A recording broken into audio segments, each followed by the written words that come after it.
Thank you. See, that's a big treat for me. I love the songbirds, so I'm really grateful that I lucked up and I got them on my Sunday. So it's Father's Day. We're here to celebrate Father's Day. It's a day that we put aside to honor our dad.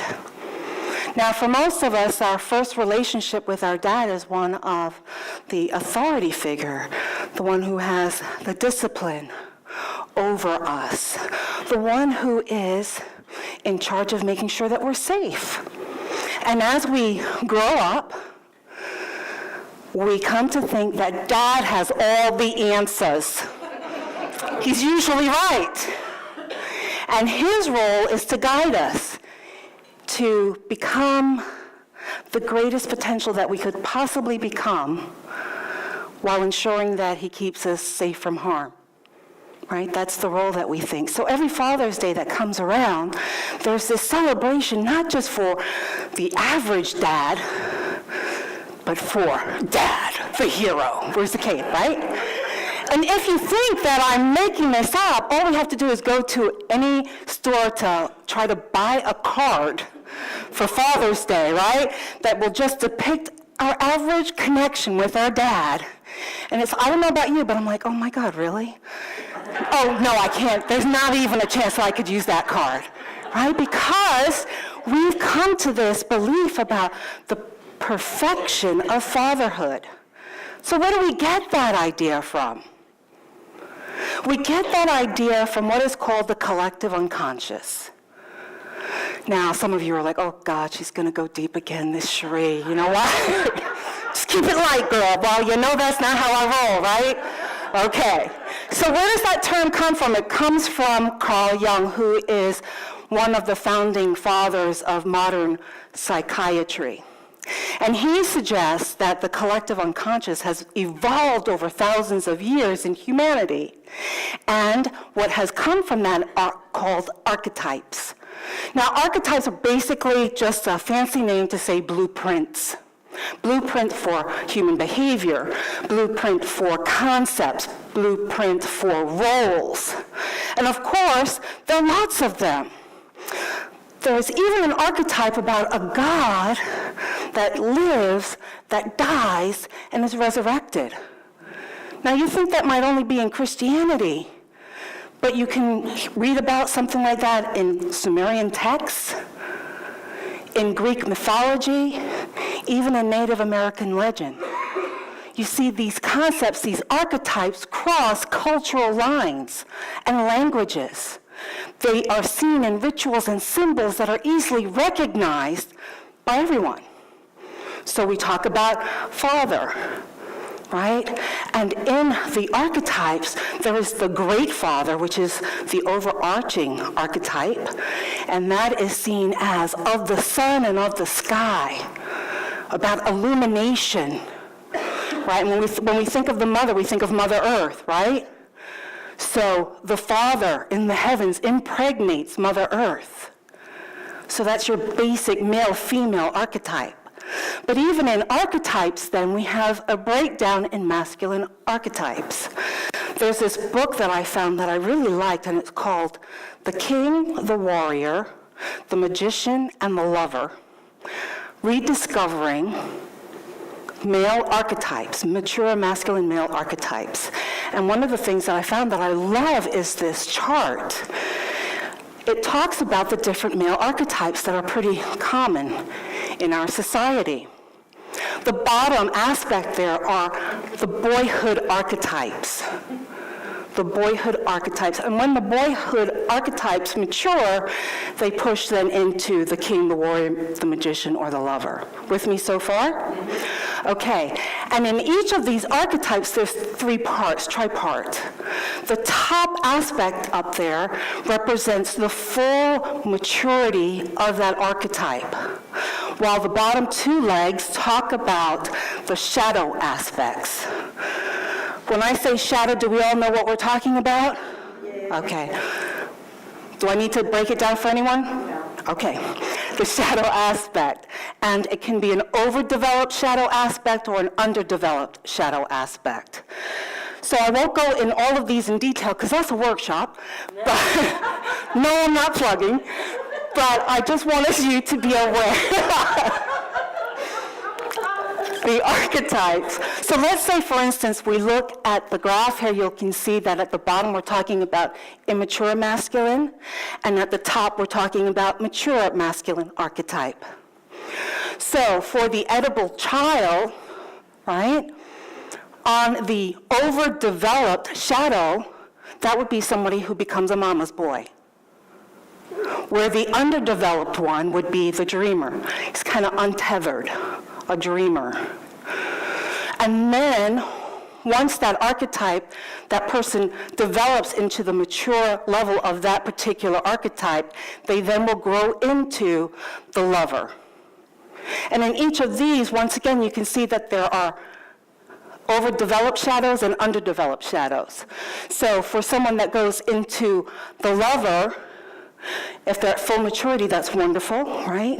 They've embraced the totality of that archetype. But if they are in the shadow aspect of that archetype, if they are overdeveloped, then they're the addicted lover. So those are the folks that are constantly looking for that one true mate, that one woman that's going to define it all. And they're on that constant quest to find her, right? But they can't commit because they're not sure if they really have her. No, you don't know anyone like that, right? Okay. And on the other side, it would be the impotent lover, the one that doesn't have that kind of passion or that drive. All right, you with me?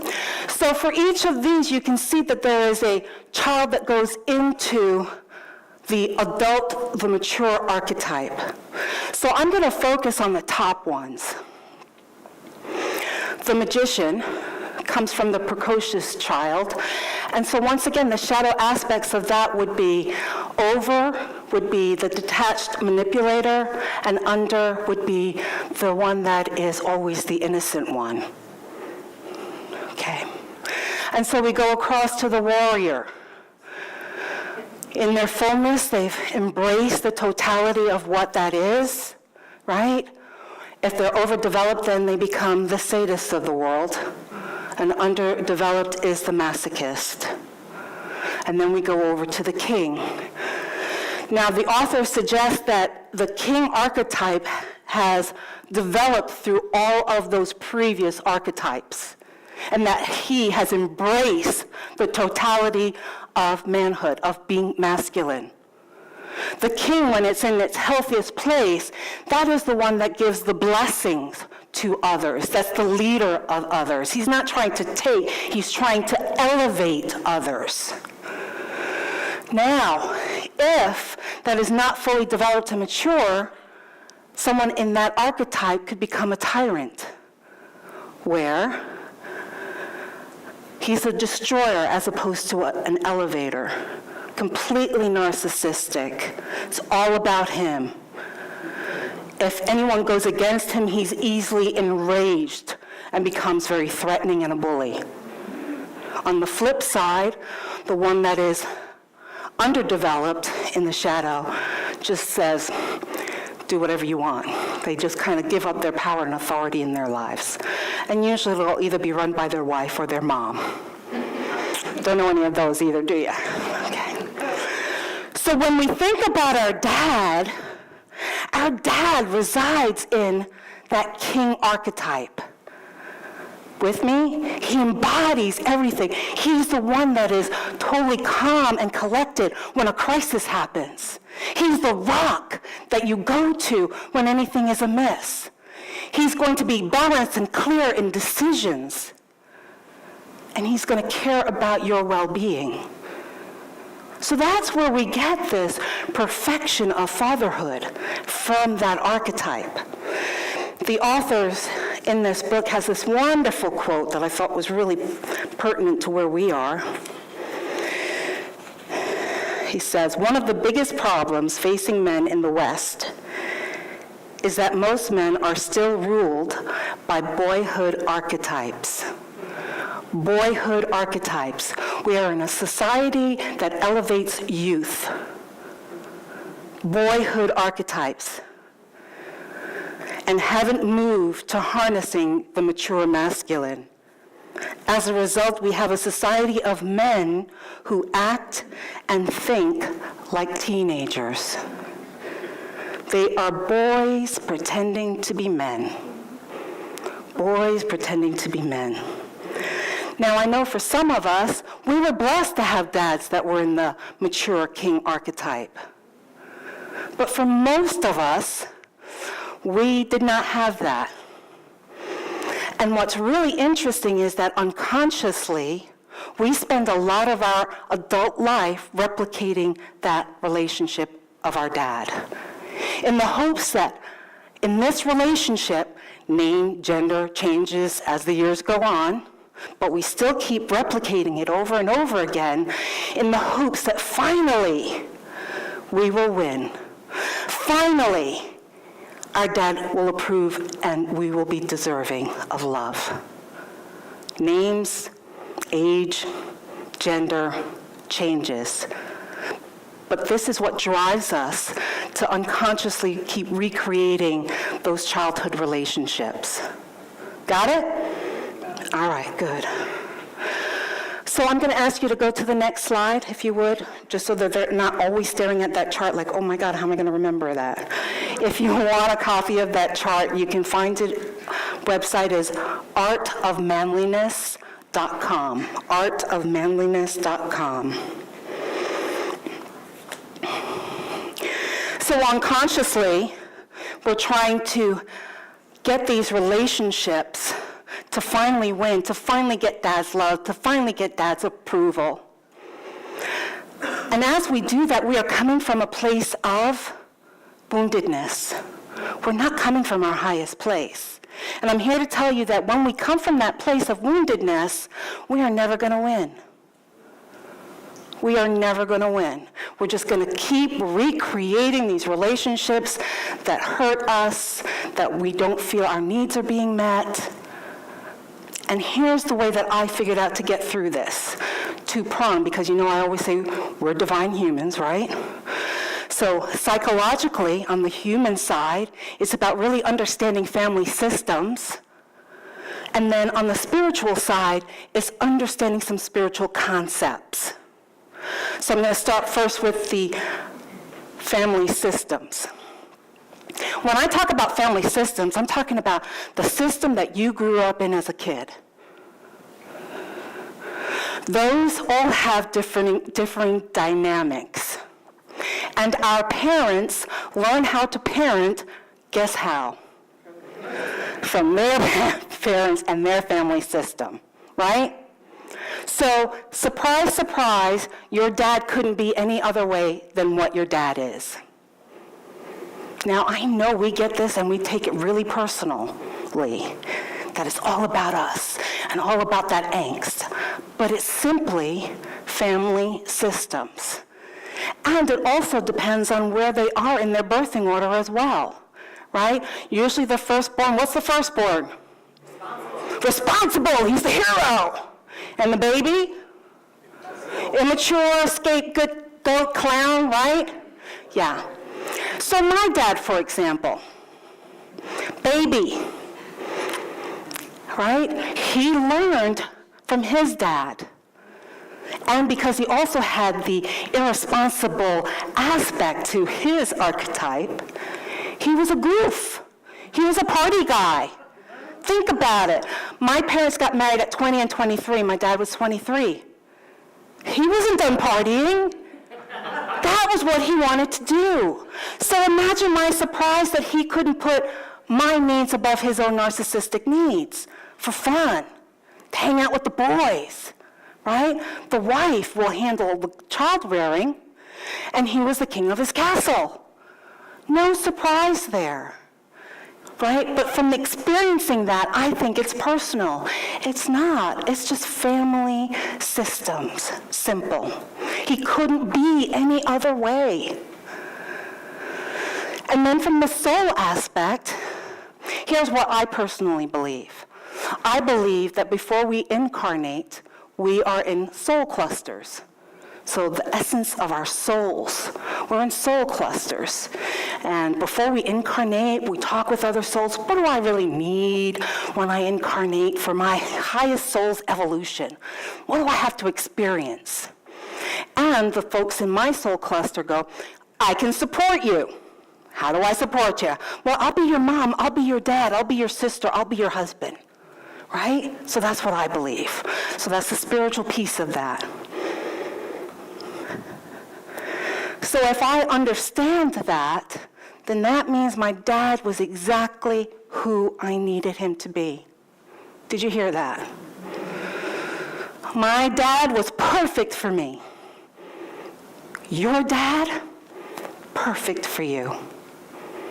Now, before understanding these two aspects, guess where I hung out? Resentment, blame. What kind of crappy dad did I get? Look at these other amazing dads. Why didn't I get one of those, right? And that also became now a pattern in my adult life. Because now I'm conditioned to look for lack. Did you hear that? I'm conditioned to look for lack.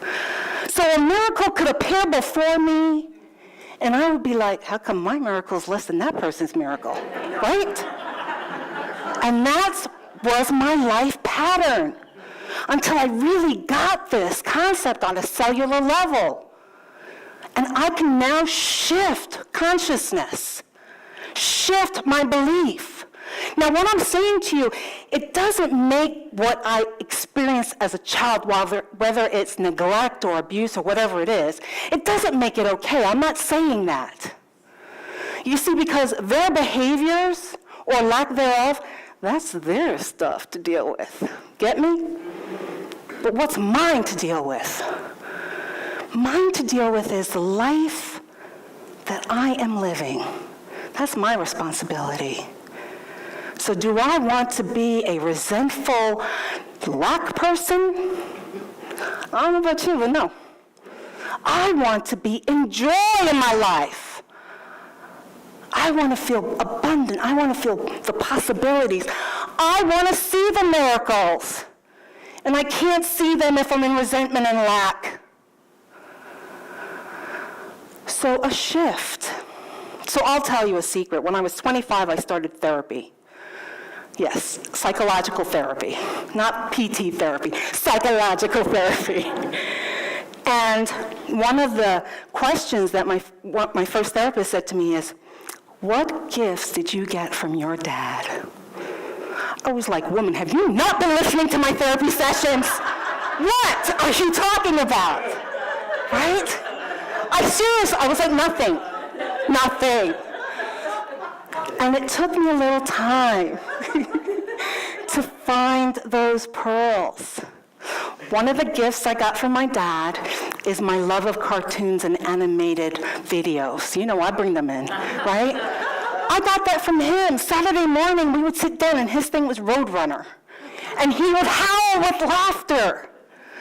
Another gift that I got was my musical expression, you know, from my dad. Another gift.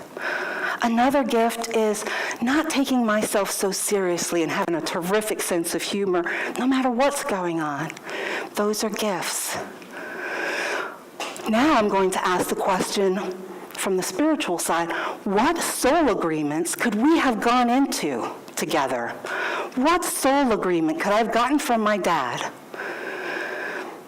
And I believe the soul agreement is to be able to step into my masculine and feminine energy. To be quirky. My dad was like kind of out there a little bit, but really not to be able to stand in my quirkiness, in power and joy, and enjoy that about myself without the judgment. So there's a level of acceptance that I got of who I am in that soul agreement. Do you understand the differences there? Okay, so what we're going to do, everyone should have a card, and if you don't, just raise your hand, and I'll come around after I'm done. 1, 2, 3, 4. Okay, put them down for now, and I'll come back to you. But we will do that exercise in meditation so that you too can have an opportunity, if you may have forgotten or may never have remembered, what gifts and soul agreements you had with your dad. So here's my conclusion. Whoever your dad was or is, if he was the mature king, you were blessed. But I also invite you to take him off the pedestal, because that's a tough place to constantly be. And not only is it for him, but it's for all the other men in your life that you compare to your dad that you have on the pedestal. It gives them a place to be seen. If you didn't have that for a dad, I invite you to release your resentments. To release your resentments of however your relationship was or is with your dad. And really embrace the family systems, embrace your soul connection, and live your life to the fullest. If you yourself have become a dad, dude, I invite you to forgive yourself. Because you've made mistakes. You're breathing. You're here. You're human. You have made mistakes. Forgive yourself. And lastly, if you are a male who decided not to be a dad, embrace and celebrate your masculine energy and the way that you've chosen to show up in the world to heal as well. Happy Father's Day.